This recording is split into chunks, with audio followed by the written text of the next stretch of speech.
Kira nanti bagus itu kalau kan mereka katanya mau diundang oleh apa itu perhimpunan surveyor itu, ya apakah ada yang melanggar kode etik nggak? Karena ada yang dievaluasi dan akan dilakukan malam ini.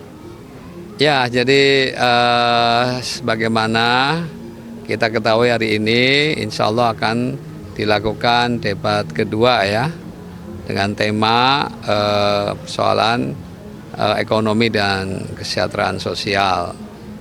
Ya tentu polanya kayaknya hampir sama dengan debat yang pertama ya.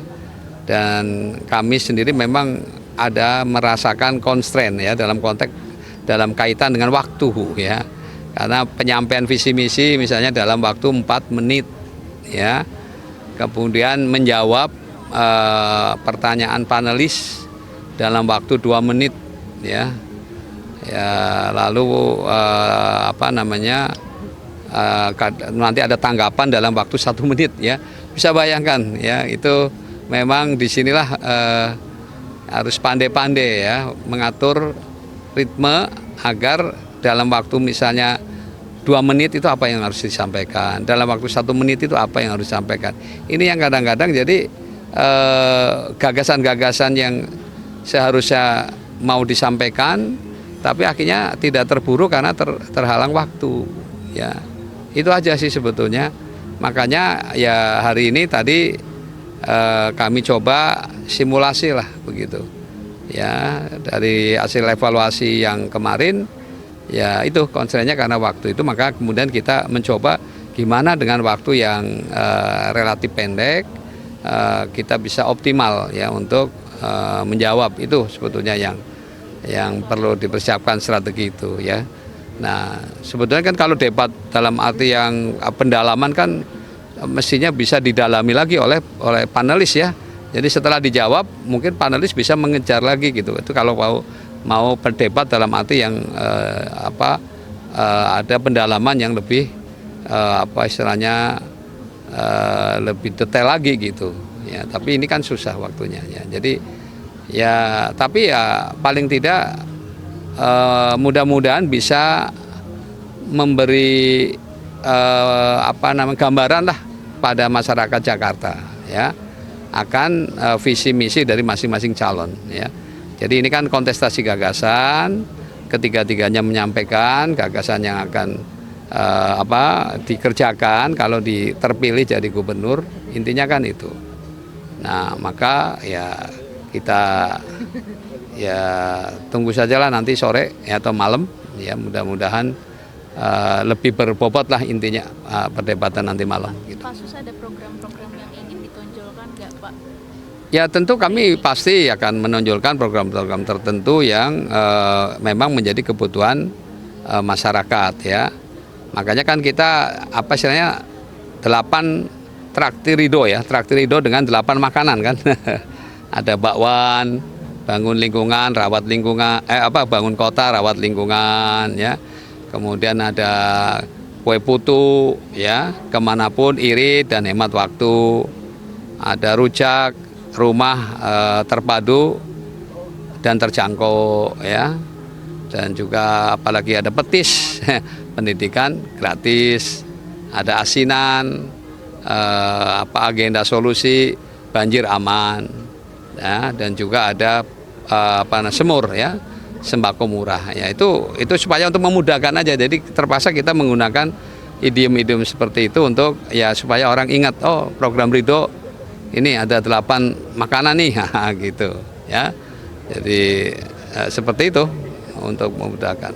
Tapi kira-kira ada saran nggak sih dari Pak Suswono sendiri untuk mungkin perhelatan debat nanti malam dan juga ke depannya gitu kan, masih ada lagi? Saya kira sih untuk debat untuk pilkada sekarang ini saya kira polanya akan sama kelihatannya. Ya, jadi tinggal nanti 1 putaran lagi aja, sekali lagi di debat yang ketiga, dan saya sih kayaknya yakin masih sama polanya gitu. Ya. Nah mungkin baru yang penting barangkali ke depan ya, ke depan yang mungkin perlu barangkali ya dievaluasi oleh KPU atau KPUD-nya kira-kira supaya lebih berbobot lagi seperti apa ya, itu kan wilayahnya KPU ya. Nanti berangkatnya sama Bentar, ini tadi oh iya nanti pasti Ya kita kebagian nanti yang ketiga ininya, kedatangan. Jadi kedatangan nanti itu karena waktu yang awal debat pertama kan kedatangannya berurut tuh nomor 1, kemudian selisih 15 menit nomor 2, baru selisih 15 menit lagi nomor 3. Nah sekarang nomor 1-nya nomor 2 gantian nih. Ya jadi nanti nomor 2, 15 tahun mungkin kemudian nomor 3, baru kemudian nanti terakhir Ridho. Ya, jadi Ridho nanti kedatangannya yang ketiga. Gitu. Katanya ada latihan public speaking juga ya Pak, berkaca dari debat yang pertama kemarin. Ya pastilah kita tadi ya supaya kan kadang-kadang orang lain kan bisa menilai gitu ya. Jadi mungkin apa hal-hal yang perlu diperbaiki, yang perlu disempurnakan. Ya, saya kira sih hal wajar lah seperti itu. Ya, Waktu tadi disimulasi juga ya, ya. Pak Sus, ya? Ya kita simulasi tadi juga dievaluasi ya tentang apa intonasi ya, tentang apa juga bahasa verbal ya. Nah itu semuanya itu di ini betul ya dikasih masukan lah gitu. Ya. Biasa lah namanya Jakarta kan biasa dengan pantun, saya kira juga bukan hal yang baru semuanya. Ditampilin lagi. Nah, ya nanti biasanya ada lah, selipan ada, pasti ada. Kasus ini kan kemarin kalau dari survei yang setelah debat pertama itu ada tren penurunan dari Ridho. Apakah itu juga menjadi strategi untuk malam hari ini untuk melihat juga program paslon lain, kemudian mungkin menyanggah, mempertanyakan ulang gitu karena dari hasil survei juga gitu sebagai evaluasi dari tim itu?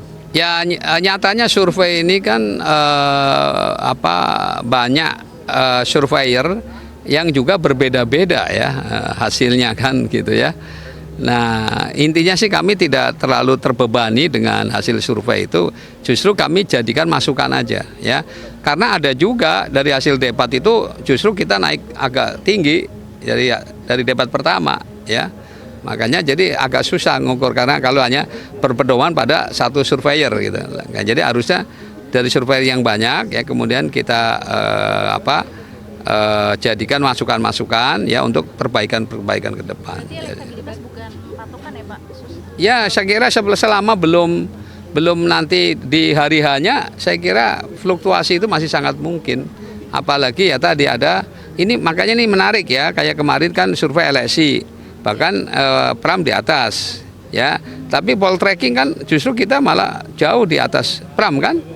Nah makanya saya kira nanti bagus itu kalau kan mereka katanya mau diundang oleh apa itu perhimpunan surveyor itu ya, apakah ada yang melanggar kode etik nggak, karena dalam survei juga ada metodologi yang juga harus dipatuhi kan. Nah saya kira itu bagus tuh kalau bisa untuk pembelajaran supaya jangan adalah survei yang sifatnya abal-abal gitu. Jadi sebaiknya aturan-aturan baku survei itu harus tetap dijalankan. Dan kedua ini optimis untuk menaikkan elektabilitas juga ya Pak, mungkin dari hasil. Ya intinya kami pokoknya akan berikhtiar secara optimal untuk menyampaikan gagasan-gagasan kami. Ya mudah-mudahan saja ya masyarakat kemudian menilai bahwa gagasan Ridho ini lebih baik misalnya gitu ya. Yang jelas bahwa Pak Ridwan Kamil itu bukan orang yang baru ya dalam dunia pemerintahan kan, pernah jadi wali kota, pernah jadi gubernur, pengalaman dia di luar negeri juga banyak ya, karya-karya beliau di luar negeri juga dihargai ya.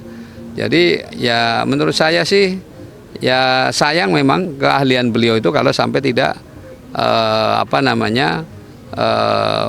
warga Jakarta menikmati ya. Mudah-mudahan saja Pak Ridwan Kamil sebagai gubernur nanti bisa ya melampiaskan ya karya-karyanya yang terbaik lah untuk Jakarta ini ya, terutama mengentaskan soal kemiskinan ya, soal perumahan yang kumuh ya, soal transportasi ya. Makanya salah satunya kan ada Riverway kemarin diributkan juga kan.